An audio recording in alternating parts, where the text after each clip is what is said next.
that we must be ready as a society, to be free from drug abuse and illicit trafficking, which is the crux of this discussion, where we look at drug abuse, illicit trafficking, prevention, and care for victims. You agree with me, yesterday was commemorated as International Day Against Drug Abuse and Illicit Trafficking, and extending the frontiers from what transpired yesterday, dovetailing to today. I have discussants to analyze this with me, starting from my immediate left, where I have the Psychiatric Chief Nursing Officer, Federal Neuropsychiatric Hospital, and immediate past principal of the School of Psychiatric Nursing. He is Mr. Ogirahi Wellington. Thanks for joining me, Wellington. Thank you very much. And next to Wellington is an anti-drug crusader. He is the president of the National Association of Sea Dogs, aka Pirate Confraternity, Judge Mowang. Thanks for joining me, Judge. Thanks for having me. All right, let's look at the challenges, first with this rampant use of drugs wrongly, and the need to take correction, because we seem to be sitting on the time bomb in the Nigerian society, where a lot of people, mostly our youths, are involved in illicit trafficking, drug abuse, and it seems like, an explosion waiting to happen. So what do you say in this whole issue? Do we have a breath of hope in changing the narratives in the Nigerian society as regards drug abuse and illicit trafficking? Wellington. Well, I think what we're really experiencing, it's actually the way the society has helped to build this drug use surge among us. Apart from the way the psychiatric hospitals are trying to rehabilitate these youths, I do not think there are any modus operandi by the government to make sure that these drugs are taken off the society in such a way that these youths do no longer have access to it. But I'm happy now that the World Health Organization is coming up in this manner, and they are saying that these modus operandi should be in place, especially that the governments of such nations where these things happen should try as much as possible to see that the way these individuals access treatment, it should not be too expensive. And there should be monitoring committees, especially the ones that youths are championing, against the sales and the movement of drugs in such areas that these youths have access to them. So the best way I can simply put this is that presently I do not see any formal contribution from the government as to reducing this, apart from the psychiatric hospitals, which have rehabilitation centers. But in spite of that, it is still very expensive for these people to get in. It's so expensive that sometimes it is only those that are rich that can access it. Those that are not rich cannot access it. So one of the main pros of the World Health Organization now is that you should make such situation where people want to access rehabilitation cheap. And if it is not cheap, there should be alternative routes, alternative centers where they can go without such discrimination. Okay, I think this is a clear call for action at the government levels, to expedite action in this regard, But you can't say entirely that the government, you don't think the government is doing something in that regard. But looking at the psychiatric hospital where you work, which is also a government hospital. Yeah. Now, what is your experience with victims that are being rehabilitated in terms of improvement or challenges they're facing? Well, the psychiatric hospital is mainly there. When these individuals, when they abuse these drugs, they kind of develop psychotic symptoms through overuse. Oh. And at the end of the day, they are brought for treatment. And after treatment, the doctor would ask, Now that you are well, now that you are sane, now that we can assess you mentally, now that you are able to speak to us, different from the way you were earlier brought, now you are better. He will say yes. Now, can you go for rehabilitation? This time now, he's able to decide for himself. Will you go for rehabilitation? So if the patient says, no, I won't, I cannot go for rehabilitation, there's nothing the doctor can do, because it has to be an inward motivation. And it could also show that the wellness is not completed. Yes, because the urge for the drug is what drives them to say no. Okay, so that means the withdrawal symptoms effect. And not necessarily. Okay. Not necessarily, because they come in with psychotic symptoms. And that's what we actually treat first. After that, we're able to assess them mentally and able to tell them, look, this is what you had, oh, this is where it took you to. We do not want you to go back to start taking this medication.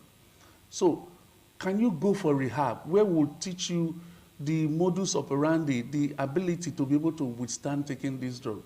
Some would say, okay, I am willing. So this voluntary willingness, or so to speak, has to be an inward motivation. To show that they are ready. Yeah. So it is not something that you just push the person, okay, the next thing now is for rehab. He will say, no, I don't want it. So which means you must have that conversation with your patient with them before you proceed to the next level. Yeah. Besides that, too, you get to realize that it is the youth that are mostly affected. I've been in psychiatric practice since 1986, from my level as a student nurse. And the set of people we've been taking care of have been elderly individuals. But a few years back now, there has been a surge among youth being hospitalized in psychiatric hospitals. And most of them stems from the use of drugs. And in psychiatric hospital here in Benin, we have just one ward for females. And sometimes the wards are not filled up. And you have 20 beds for them. Then you have 4 wards. For males? For males, 4 wards. And each ward is 24. Wow. And each ward that is 24 is filled up every month. Well, that's to tell you how the surge is. Well, I think we have a very delicate issue on our hands. And over to you, George. He made mention of the fact that the government seems not to be ready, in terms of extending this treatment in rehabilitation centers creation. Do you agree, and what is your appeal in that direction? Well, I absolutely agree with him in that direction. Well, the organization I represent looks at ills in the society, and when they become alarming, they cry out. That's what we do. Whether it's domestic abuse and all that, this has become alarming. That's why we are crying out. That's why we are going and taking every given opportunity to bring awareness that it will soon get out of hand. Yeah. I've had cases where children beat up their parents. There have been murders. Because when you take psychoactive drugs and the psychotic syndrome setting, it drives you to do crazy things unimaginable. And so the society sleeping at this level is going to spell doom in the future. Okay. As he has just said, every nook and cranny you go into, in Benin here, let's localize. We have people involved in one illicit drug taking or the other. And the funny thing is that the law enforcement agencies, they look away. Yeah. They look away. When they raid such places, the vendors in such places are arrested before 2, 3, 4, 5 days. They are back to business. Yeah. And our children are dying. Okay, are you also looking at the angle of parenting, poor parenting? Yeah, we'll come to that. Because the African society is alien to stuff like this. Our original way of bringing up our children, it has completely eroded. We are importing lifestyles that are completely alien to us. And right now, the way it is going, we might end up losing our identity completely. Completely. They come in various names. Sometimes you mention names, codeine, Colorado. There are so many. Okay, are you not also thinking in the direction of some groups that have been formed in schools, you know, that also have this negative influence on the members of such groups? Don't you think this again is another challenge to the youths? Yes, it's manifold. First, we look at family background, then we look at peer group. Yeah. You know, and then the society itself. Yeah. Look at government. Yeah. This entirety makes a human being. I agree that the major influence should come from the home front. The home front. The way you bring up your child, of course, that's the way he or she will grow. But in the end, peer group pressure is also part of it. When our children join gangs and societies that they shouldn't join, that promote the use of such drugs, of course they might end up, sometimes forcibly, you know, end up taking those drugs. Forcibly. Okay. Yeah, Forcibly. Yeah, Forcibly, sometimes, yes. And once... By the groups they join. Yes, in a very naive way. Yes. Sometimes they are introduced into it. That is it, that is it. They tell you it's nothing. But once you start, there is an addictive part of these drugs. When you get addicted, you can't stop. You can't stop. That's where the withdrawal syndrome comes in. It's difficult. It is very difficult. If you ever had a hangover, Okay. maybe you took beer or alcohol a day before, and you have a hangover in the morning, that is like 10% of what they feel. Wow. You understand? So getting out of it is difficult. You stop him from taking it. And the hangover, you have to get the drug again to feel better. Yes. Okay. Is that the way it is? Yes, that's the way it is. It's not like alcohol. Where Okay, you have to, okay, but you are a health expert in this field. yeah. How is it tackled at the end when it comes to your end in the hospital? So the reason why we have to admit them is the process we call detoxification. In the process of detoxification, they are with us 1 month, sometimes 2 months, sometimes 3 months. After It doesn't span beyond 3 months. it does not expand beyond 3 months. Trying to remove the drugs. They're trying to remove it from the system. So after the removal, because we have to do a lab test to see the level at which it was in the beginning, and at the end of the day, they check it again and say, okay, it's good now. They assess his mental state to see that he's able to talk properly the way he was before. Then they now tell him, look, we're going to help you to make sure you don't go back. That's the rehabilitation. Yeah, that's the real thing. Getting them back to society. That's the real deal. Because you don't tell them, no, doctor, I did well, or not if they do me, I'm fine now. Because the in thing is, let me get back. Okay, if we are to look at the period at which wellness is supposed to be experienced within this patient or victim, Yes. What period are you looking at? Looking at the right medications taken. What period is it? Up to a year? Where you can say if the victim sticks to the medications and the rules that is involved with, the victim will experience wellness. It's not necessarily about the medication the patient takes. Okay. It's about the willingness to assess rehabilitation. Because that is where all the rudiments, the abilities, the wherewithal, the mental strength to resist drug is taught and empowered for the patient. Otherwise, if he leaves the psychiatric hospital as fresh as he's treated, and he goes back to the same society, like we have observed, most of these boys who do this thing are those we call the Yahoo boys. Because you ask them, why do you say, I need to stay away? Wow. I need to stay away. And their business is night business. So are you saying that they involve in this as stimulants to as make stimulants, them stay awake to do the business. As enhancers for their business. Okay. So most of them wouldn't want to be in the psychiatric hospital again for another 4, 5, 6 months for rehab, because in that very place it is so designed that you go in there willingly by yourself after you've accepted. The door is not locked.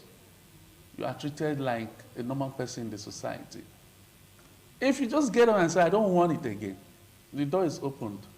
There has to be a strong motivation for you to say, I want to quit. But if there's no strong motivation, there's nothing we can do. Okay, so and that comes only from the patient? Yeah. Otherwise, nothing can be done in that regard? Nothing can be done, because those who reject rehabilitation as a result of inability to be motivated for it, they return. Okay, but don't you think a lot of counseling is also needed in that regard? Because I believe even at the hospital level, a lot of counseling is needed, to make them convinced and drop this. Of course, we do that. Okay, well, I want you to anchor it from that point. Yes, we have not just counseling. Some people are not aware of what they get into. That's the purpose of enough enlightenment as advocated by the United Nations, and reduce stigmatization. Yeah. If people have gotten into that. Somebody that is having psychosis is not mad. The person is not mad. It's not, all you need to do is, first of all, the prevention is actually always better. It's always better. So the advocacy, let those that are coming up know that you could ruin your life by taking drugs, abusing drugs. Yes. Yeah. So that is what we want to do. We want the society to know that. So tell your parents, or your children, that taking drugs will ruin their life. Okay, let's look at the aspect of making these corrections in like rehabilitation centers. You were saying that the government is not doing enough in that regard. What should a rehabilitation center that you can see as meeting the standards of such center, what should it be like? Well, it should not be different from what we have in the psychiatric hospital. Okay. But what the World Health Organization is now saying is that rehabilitation should not just be that localized in the psychiatric hospital or institutionalized in such a way that the clients feel like, oh, now inside psychiatric hospital they go. There should be other places where it should be created in such a way that the patient will not feel discriminated against, because the word psychiatrist sometimes make them feel that, okay, this is a psychiatric thing. You understand? So it should be a way that when we are doing this rehabilitation, it should not be more in psychiatric setting. It should be like home-like. Home-like in the sense that the individual will know that, okay, this place, I don't have that tag of a psychiatric nurse, of a psychiatric patient. Okay. Yeah. So if you don't have that tag of a psychiatric patient, like some of them, you tell them, will you come, please? And he will say, I better go on. Don't come and see me, they walk out, they enter there. Okay. Okay, I think we will be extending the frontiers of this discussion after this short break. Do stay with us. TMI, every opinion counts.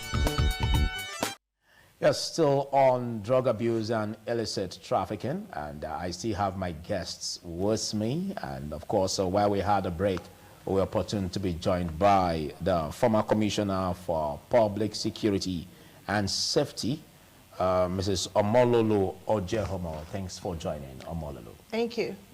Well, we'll look at the challenge, being faced. We have a very delicate issue in our hands, and the rampant use, the rampant abuse of drugs and illicit trafficking is quite a pain. How do you face this, and what do you see as the way out, if there's a breath of hope for Nigeria? Well, I think that we spend much of our time trying to treat the symptoms, and we avoid dealing with the causes of people actually getting into drug abuse. I mean, we're looking at narcotics, psychotics, and we're looking at commercial drugs. We have a lot of children out there who are on drugs, and I had the opportunity of listening to this fine gentleman while I was waiting out there. And I think that we've missed it. When we say people first, we want to stop it. Prevention is what we're looking for. There are a lot of depressed people. There are people who are traumatized. We don't have we don't have therapists. We don't have social workers. Wow. We don't have, well, at least not to the extent. Not enough. To where it can actually make an impact. We are not training people in that field. And we're not encouraging it. If you say we're not training people in that field, there because seems to be it's some not disruption in that, because we have it in universities. We do. Like social workers, yes, for we instance, do. But therapy. how many people do you hear are going to study psychology and studying social work or things like that? Let's assume that social work is a specific or specialized area Field, yeah. of training. Yeah. And again, we're not a passionate or compassionate people. When people are going through very difficult times, we always come up with, not only you, nine don't go through this problem, but we forget that everybody's threshold for pain is not the same. And so we're not sympathetic or empathic to people. So these are the causes of people actually seeking other ways to be able to comfort themselves. And then we look at people who have health conditions that require them to take medication. Now, if we take the time to look at some of the side effects of this medication, you find that the side effects are worse than the actual problem that the person has.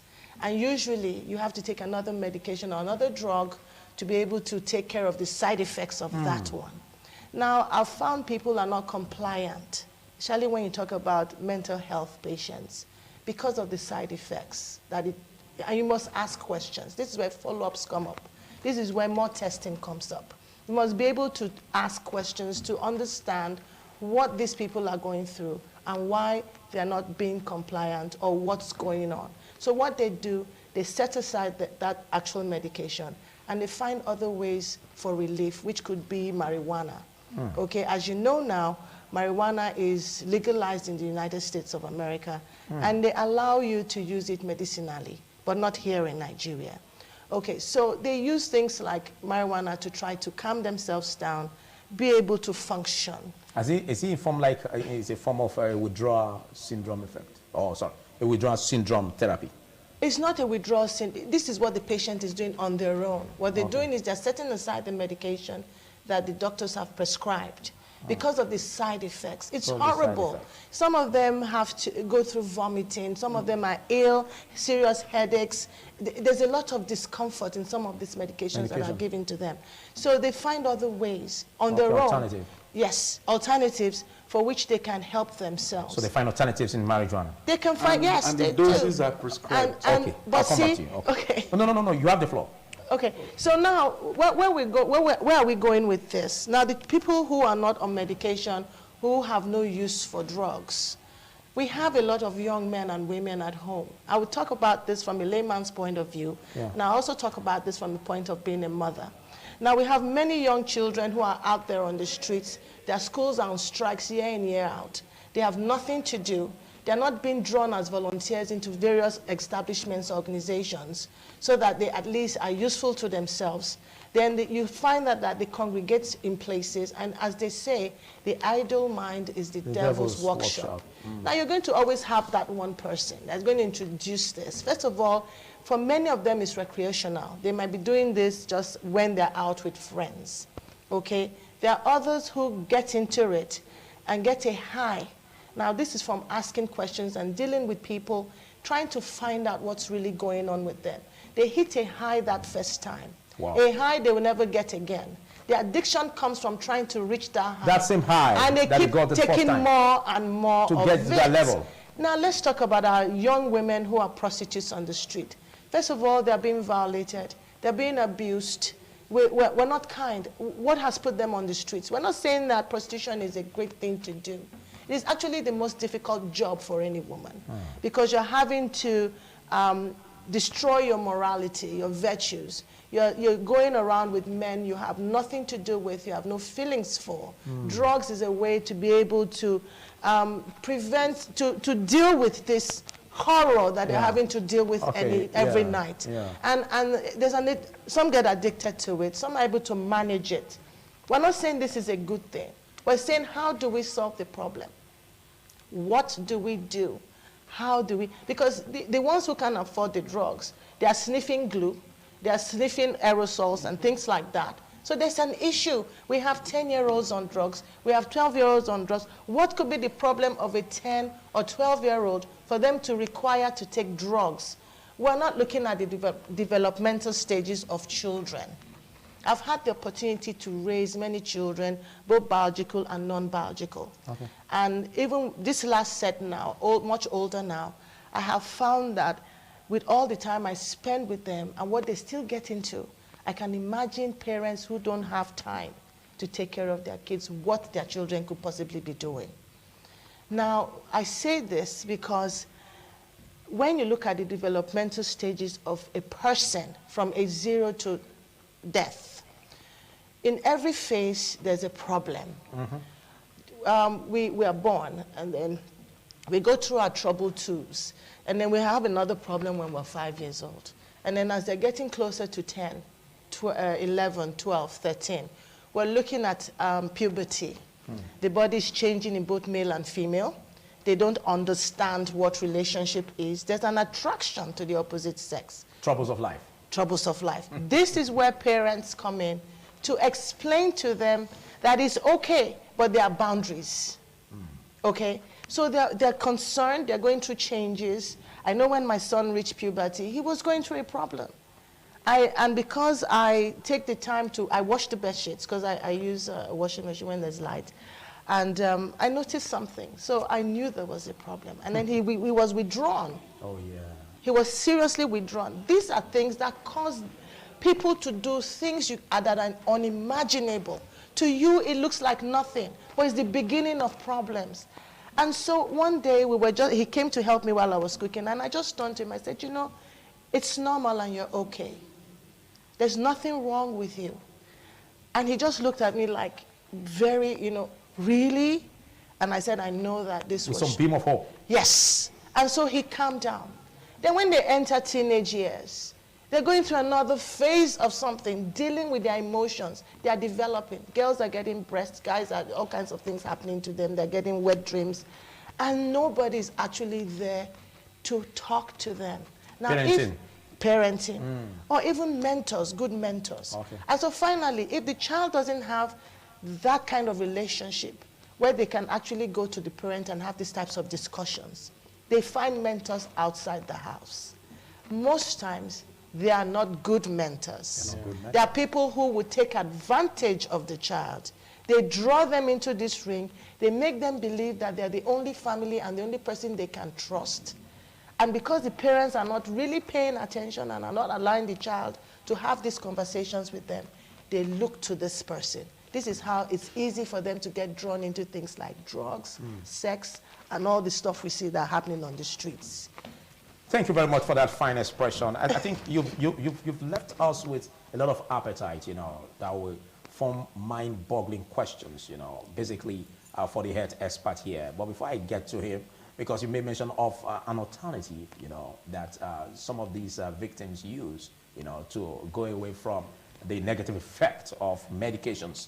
Prescription drugs. Yes. And you spoke about marijuana, which is legalized in the U.S. Yes. I'll come back to the head expert to see how that can be, tailored in that direction. But let's get your viewpoint from what she said. A lot has been said in this direction of, not being ready. Our society seems not to be ready. The government seems to be having a lot in its hands to deal with. Now, what do you see as the breather? The breather is for government to live up to its responsibility. To me, I know we said raise more rehabilitation centers. Yeah, not just that. Okay. I need to draw attention to how expensive it is to take care of somebody that is under drug addiction. you want to rehabilitate, he will tell you in the hospital how expensive it is. And so when somebody decides that, okay, I want to get out of this, and once detoxification and all that, and you go to a psychiatric hospital or anywhere at all. To purchase the drugs? Not necessarily to be admitted. Okay. If they tell you the amount, you just know it's only the rich that can get that opportunity. This is where the government must come in. Yeah, the United Nations has advocated this last time that we need to reduce drastically the means of helping these people, so that even those ones, there's people that are on the streets now, just few drugs will help them. But they're already naked on the street and all that. Yeah. Yeah, but just few drugs. But they can't afford it. Okay, aren't you also blown by what Mrs. Omololo said concerning other persons, trying to find alternatives in the use of marijuana? Well, I think it's all, sometimes, I want to go back to that. The first thing is, when people, we talked about withdrawal syndrome, it is really, really, really, really bad. And sometimes to cushion the effect of those withdrawal syndrome, they could be giving drugs, anti-psychotic drugs, to cushion the effect. And if they can't, going back to expensive drugs and all that, if they can't afford that, they look for alternative to what can, reduce that effect. Okay. Which is the marijuana and the other stuff. Okay. Let's look at the medications, for instance, which some have reported, could be having negative effect. How true is that? Well, all medications have side effects, not necessarily psychotropic medications. So, on a broad line, not necessarily psychotropic medications. All medications. Okay, so psychotropic medications inclusive. Do also have, inclusive. Yeah. Okay, she made mention of marijuana, like what is legalized in the U.S. It's illegal in Nigeria. Yes, the reason why it is legalized over there is because that is a very great society where all machineries are in place to make sure that you comply with the doses, you comply at the right time of taking it, and there are people to monitor your taking it. This is a third world country where nobody rules, where nobody obeys rules. Okay. And there's this, Amapiano will say, they're not the hear word. We're not the hear word. They're not the hear word for this Benin city, not to even talk of Nigeria. You will say, okay, take a little dose of this. He will take more than that. So except you have individuals that are able to monitor these people. She made mention of the social welfare officers. Social welfare officers go on house visiting over there. But yeah, we have few of them in the psychiatric hospitals. But there are many. Like social workers? Yes, social workers. There are many in the society, but there are not much in the psychiatric hospitals. Okay, but what's happening? Because if you do employment, if the government does employment, we won't be having this, because there are a lot of social workers on the street looking for jobs. A while ago. We have all of these graduates looking for jobs. He said a while ago, that the government is not doing enough. Now, if we have to go on that very level that, okay, because of this withdrawal syndrome, we're taking small, just to keep you better. It could be abused. It could be abused, because our society is not built for that. That's just all I have to say about that. Okay. Our society is not built for that. Okay, the area where the drugs or the medications are expensive, also gives some concern to the Nigerian society. What has your establishment been doing in that regard to kind of cushion the effect?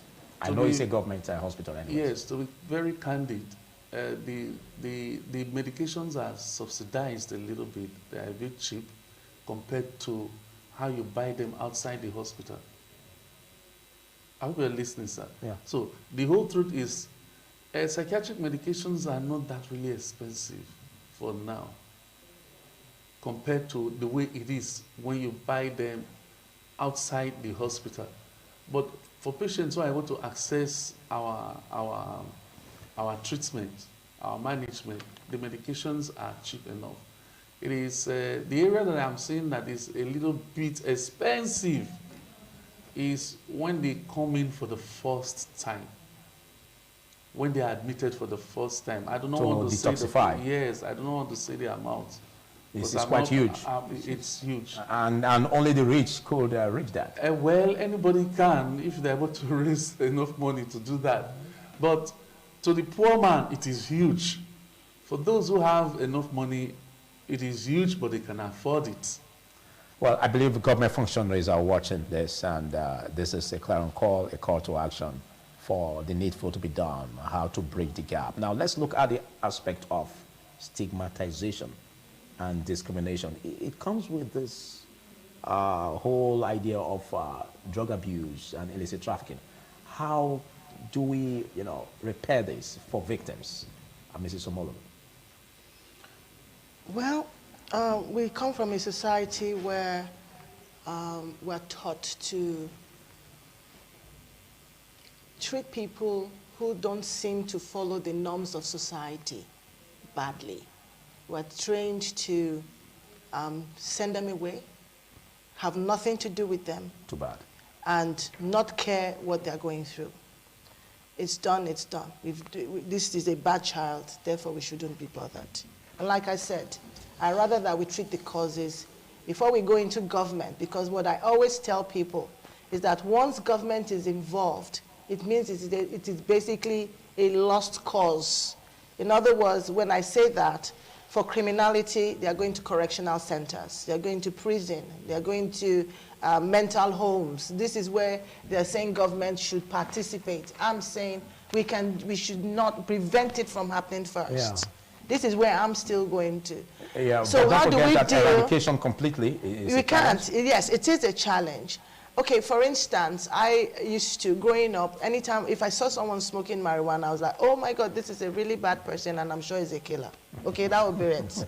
And then one day I went out and I found that my very close loving cousins do smoke marijuana, but they do it recreationally. They don't smoke all day, they just smoke. So I was like, okay, so I'm going around now saying every other person's family is bad because they smoke marijuana, but I have members in my family that do smoke marijuana, so what do we do? What do we do? So how do we handle this? And so I began to talk to them and pay more attention to what they were doing, and I said, well, there's a balance somewhere. And I think that as human beings, we should respect other people's space. There should be boundaries. We're always interfering, always involved. But where we're going is for the people who are actually going through a problem and have resorted to drugs. Okay. Whether Whether it is cocaine, crack, marijuana, and every other thing we're talking about, and they're constantly using throughout the day and are unable to stop. And when they've run out of money, they're now out there either committing crime or prostituting in order to be able to buy more and to use. We've seen deterioration in their health. We've seen the deterioration in their health, and we're concerned. So once they get to this phase, how do we bring them back? This is where family comes in, because it's not enough to just put a person in a psychiatric hospital or in a rehab and leave them there. There must be contact, there must be relationship being formed, there must be ways for this person to deal with whatever it was that took them there in the first place. Because healing is not about you and I or what government does, it's about the individual wanting to do it, wanting to give it up, and cooperating with you to get it done. Some people can be in rehab or in a psychiatric hospital for 6 months. They are well. They look good. As soon as they hit the streets, the first thing they do is go to the crack house and buy crack. Yeah. Can imagine that. So what is it we've gained? And how has this person been helped? So again, it means that whatever has pushed them to taking drugs has not yet been dealt with. Yeah. So we must deal with that. So I think constant conversation, interaction, talking, counseling, yes, it will go a long way to do that. And we must be sensitive. Do we have this in our rehabilitation? That's what we're saying, is that there's a whole field out there of people that they need to train, that can't get training, that should have jobs, because this is badly needed in society. A lot of people are not equipped in managing problems or communicating. These people should be trained in communicating. And so when they are brought to them for therapy, whether it is psychiatric or whatever, there's a way you manage. And confidentiality is a big issue as well. Okay. Okay, so now patients' records and patients' information should be confidential. It is not something that when somebody goes to a bar and is now half drunk or has just drank a bottle of beer, so I say, that's how that person has this and that's how, and everybody gets to know. Okay. And this is where the stigmas and the abuse comes. And you understand where I'm going with this? It's nobody's business. It is between the doctor, the therapist, or whoever is treating this person. Okay, thank you. And the individual. Thank you. I take that as your final words. Your final Yes. words on this, Judge. No, I'm going to say that society should live up to its responsibility. Parents should be more active in the upbringing of the children, and so that this menace can be avoided. Okay. Your final words, Wellington. Well, I believe it is family first, like she's been advocating. If the family steps up first and take care of their children on good basis, I don't think we'll have this surge. There is a new drug in town now, which is nitric oxide, which they put into balloons. I've been educating my children on that. If you go to parties and they give you this balloon to sniff, beautiful balloons, but it's nitric oxide inside. Oh. So they give it to you, and the party is going and say, put it, just... Don't try it. Don't try it, because when you try it, all the negative effects will come after you're feeling good. Okay. So the best thing is the family first. Okay. The family must speak first. Thank you so much. Thank you. Do I take your previous as the final words, or do you want to take 2 or 3 words to finalize? Well, it's not just about the nitrate, it's also about the cookies, the cake, the drinks, so again, having, like my fine gentlemen discussants have said here, we need to pay more attention, we need to talk to our children, we need to understand where they're at in terms of their development, what their concerns are. And usually this happens when new relationships are being formed. Okay. So we hope that there'll be more involvement in that. Thank you so much, Mrs. Ololo Ojehomo, former Commissioner for Public Security and Safety. Thanks for your time with us. Thank you. Of course, big thanks to you, George Mowang, National Association of Sea Dogs, the President, a.k.a. Pirate Confraternity. Thanks for taking our time. And of course, you, Wellington Ogiriaki, you are the Psychiatric Chief Nursing Officer, Federal Neuropsychiatric Hospital. Thanks for coming. Thank you. Well, there's so much we can take on this discussion. I think the onus lies on government and, of course, parents and all and sundry to make sure that we hit the ground running in tackling these issues of drug abuse and illicit trafficking.